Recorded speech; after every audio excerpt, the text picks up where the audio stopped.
everyone, it's Jeannie, and today I am sharing 3 cards using items from the Not Too Shabby July box. I'm showing both the stamp sets that come in the box called Insect Cuties and Buzzy Bees, along with the 2 6x6 pattern paper pads called Buzzy Bee and Summer Flowers. I went ahead and pulled out 3 pieces of the gradient backgrounds from Summer Flowers paper pad, and I thought they were just perfect for a summery scene. I'm using 4 of the bees from the Buzzy Bee stamp set and stamping them using Ink on 3's Blackout ink. This ink is great with Copic markers. So once I have them stamped out, I will be using Copic markers to color them up, and I don't do anything super special with the coloring. For each of the areas, I will go in with 3 Copic markers, and that creates the dimension that I like. So I go in with my darkest color, then I will go in with my midtone to blend it out, leaving a bit of white space, and then I'll go in with my lightest color to color up the rest of the image. Generally, bees I think are really easy to color because usually the black stripes on their body are already stamped in, which is super helpful because I don't really love coloring black areas because the dimension that you create is based on grays. And sometimes I think a solid black actually looks better for making the rest of the body pop. In general, I like bees and pandas because the black areas on their bodies are already stamped solid. For bees, I will just be using yellows, and there's not that much color on these bees because they have the wings, their body, and these bees just happen to have accessories. So 3 of them have sunflowers, 1 of them has a little crown, and 1 of them is actually carrying a little melting heart, which I think is really cute. I think it's supposed to be a honeycomb, but it's also in the shape of a heart because it's dripping. Whatever you guys want to see it as. Anyway, these bees are really cute compared to real bees. I think real bees really freak me out. I've never been stung by a bee, and I don't want to be stung by a bee, and I just don't love when they're buzzing near my ear. It just completely creeps me out. I just have a fear of bugs in general, so I just don't like flies or anything buzzing around me. Except these stamp sets in this July box are actually pretty cute.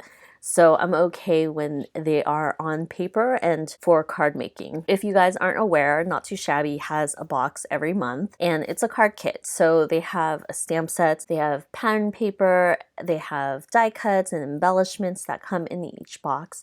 And I think it's totally worth the deal if you are really into creating card sets or quick and easy cards using pattern paper. So today I'm actually using a mix of pattern paper, which is a bit different for me because normally I don't really care to use that much pattern paper in my cards. Usually I'll use a strip here or there, or I'll use it for a partial card.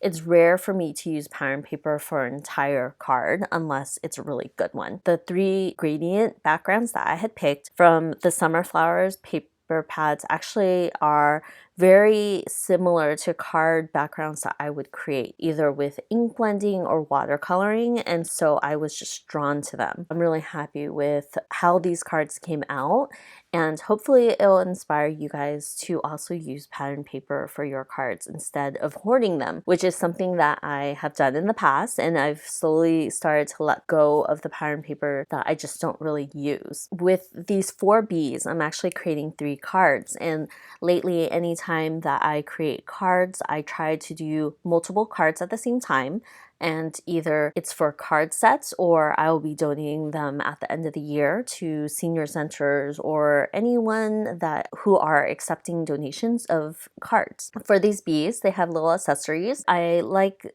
to use the same colors throughout, and that really helps with the cohesiveness for card sets. And that is why I picked the very similar colors to color up their accessories and the little heart and the crown. I have the 3 pieces of pattern paper cut out to an A2 card size, which is 4 1/4 and 5 1/2. And I'm placing the bees exactly where I think I want them laid out. And although they are super pretty with just that gradient background alone, I thought that I wanted to bring more interest to the card panel. So I pulled out 2 pages from the Buzzy Bee paper pad, and these have honeycombs on them. So they totally go with the bee theme. And I thought that they were so perfect because the pattern paper is so subtle. And what I did was I used a pencil just to sketch out the area around the honeycombs where I wanted to cut. I will be adding the pattern paper to half of my card panel. So I lay everything out with the bees and the sentiment just so I know that I have room for everything I want. I'm using double-sided adhesive just to add the pattern paper on it.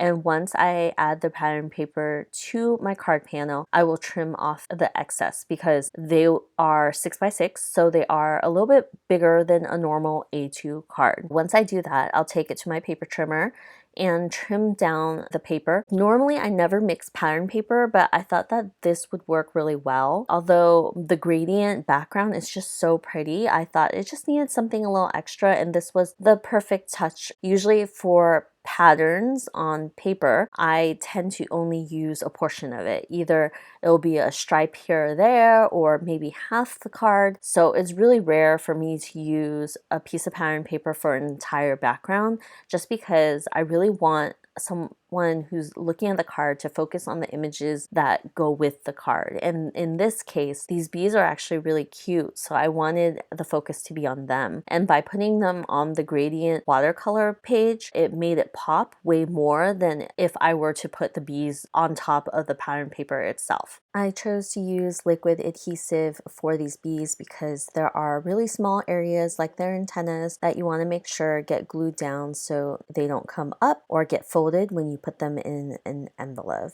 So once I glue down these little bees, I will just be stamping the sentiment using my Misty and the Blackout ink so I get a crisp image, and then these cards are done. So if you are interested in any of these items, you might want to check out the subscription box before the month is over so you can get this set at a good deal. And if not, you can also purchase them individually. I do encourage you to pull out your pattern paper to create a bunch of card sets. You can make multiple cards at the same time, and they just go well together, especially if you have similar patterns. I hope you enjoyed these cards, and I will see you guys next time with another video. Bye!